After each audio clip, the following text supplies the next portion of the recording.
What is going on, everyone, and welcome back to Too Much Tech. And in today's video we're going to be reviewing the Rig 700 Pro HX for Xbox One, Series S and X. This is one of Rig's new mid-range headphones. There's like the 800s at the top end, then the 700s, then the 400s, and there's a few of them. This one is just above the middle but just below the top, and it's $99. It's wireless. It's got an 18-hour battery life. Speaking of the battery life, I've been using for about the 10-hour mark, but I have yet to hear the battery warning. And when I took it out of the box, the first battery warning that I heard was battery life was medium for the next 10 hours. So I don't know like what percentage I'm at because they don't have like a specific software that tells you, but I decided to just pull them out of the box, use them. 10 hours later, they're still not dead. So inside the box, you will find the USB dongle that has a switch for the PC and Xbox mode. You will find a micro USB cable, a detachable microphone, as well as the headset itself. And then looking around the headphone, it is a very specific aesthetic. I'm glad that it's all black, but it is pretty gamery. Like it's interesting. Yeah, but I don't really know how to describe it. I guess it's very industrial, and if you're a very industrious gamer, this could, kind of work. Outside of the aesthetic, it is actually extremely lightweight. So if you wear it for longer periods of time, it's not really that big of a deal because it is really comfortable and it is extremely lightweight. I would say that something like this is pretty close to being as comfortable as an Astro headset, even though the Astros are a bit heavier. But the thing is with this headset is that you do have some pretty limited adjustability. So if you notice on the side, you will have these 3 clips, and basically to move your ear cup up or down, you just pop the ear cup out of whatever clip that it's in and you put it in one of the other 2 clips that are available. So obviously if you want it to be a lot closer to your head, if your head size is pretty small, you'll put it at the top clip. If you have a huge head like me, you'll put it at the bottom clip. And then you do have this floating headband that does give you just a little bit more support so that the top band isn't really resting on your head. As far as the controls on the headset, there is a scroll wheel at the top and bottom. The scroll wheel at the top changes your mix between the game volume and the chat volume if you're in party chat on Xbox. Otherwise on PC, this doesn't really do too much for you. Then you have your power button right in the middle, as well as your pair button is all in one. And then you also have your volume wheel at the bottom, micro USB port a little bit lower as well. And then at the very bottom of the headset, closest to the microphone, is a quick mic mute button, which is a really nice addition to see. Speaking of the microphone, here is a quick sound test of the microphone quality. You guys let me know what you think in the comment section below. Just doing a quick sound test of the Rig 700 Pro HX. This is an ultralight wireless 3D audio headset featuring Dolby Atmos support for Windows and Xbox.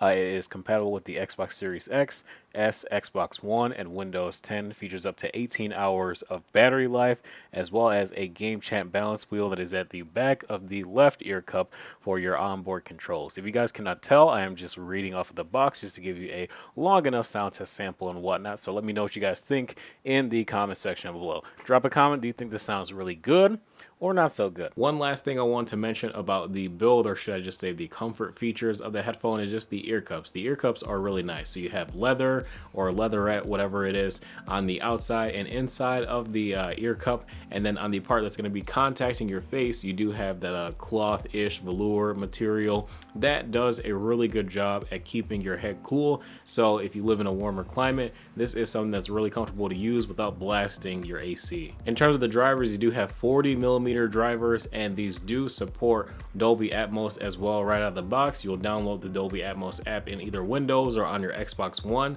and then the headset should automatically enroll the license of that Dolby Atmos as well. And I will be honest with you, before I tried these headphones with the Dolby Atmos, they sounded incredibly flat and quite frankly pretty boring. They're pretty good, even though it's not an open back headset, for being, just like 40mm driver is not too huge. The sound staging was decent and the positioning was really good as well, but it was just kind of boring to listen to. But once I downloaded the Dolby Atmos application and started messing with those EQs, then the headset really came to life. Is it like super good and feels like much more lively, a little bit more bassy and no, it's not that. It's still moderately flat and not necessarily the most interesting headset to listen to. It is mildly immersive, I guess I'll put it. It's not like something that's really gonna bring you in and give you a lot of motion and feeling in the sound coming from the headset, but it's very accurate, not necessarily analytical, but just being pretty accurate and precise is a really good word to describe it. If you're looking for something that's going to give you really good positional audio for a really good price of $100, then this is something that probably should be on your list. I do think that I would hold this in a little bit higher regard than the Roccat Elo series headsets that I reviewed a while ago. I just reviewed the Elo Air, which is also around $100. I do like this headset a little bit more than I did that Elo Air, especially because of those ear cups. And I feel like the sound quality is just slightly better on these than it is the Elo Air. But the Elo Air was a little bit more adjustable than this one. That Dolby Atmos sound. Once you start to mess with those EQs, the sound quality on this headphone drastically improves. If I had to put a number on it, I would say like, I don't know, 25-ish% better than without the Dolby Atmos. And you can tweak it a little bit. If you want a little bit more bass, you can add in a little bit more bass. If you want a little bit more warmth, you can add in a little bit more warmth. If you want a little bit more mid-range and higher end, you can add that back in there too, just to kind of give you whatever sound quality you're looking for. If you're looking for the most accurate sound, you can definitely do a really good job at dialing that in. If you're looking for the most immersive sound, this headset is not going to do it for you. It's not that immersive.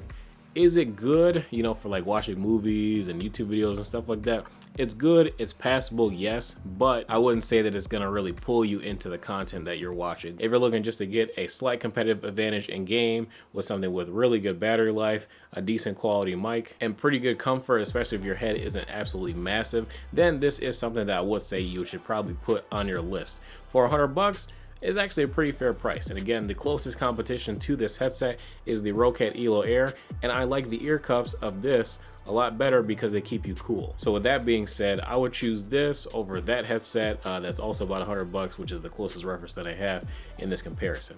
Now, when we loop in the HyperX Cloud 2 wireless, well, that discussion changes a little bit.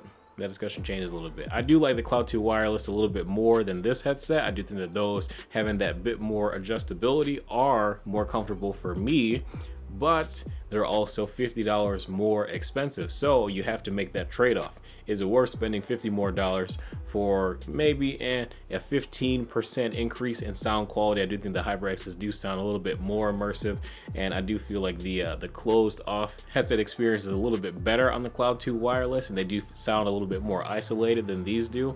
But with that being said, again, it's $50 more. If you're looking for something that's just gonna work right out of the box with not a ton of work, this is a really good buy for the price. But if you want something a little bit better, I would say definitely take a look at the Cloud 2 wireless. And I do have a long-term review of that headphone dropping pretty soon too, so be on the lookout for that. But otherwise, that is gonna be it for this video. If you guys enjoy, feel free to drop a like and subscribe if you guys are new to the channel as well. I do think that the Rig 700 is a pretty good headphone, especially for the price. It is kind of hard to beat. If you guys have any questions, feel free to drop them in the comment section below, or feel free to join my Discord channel as well, where I do answer a ton of you guys' questions. And yeah, follow me on Twitter. I will see you guys in the next video.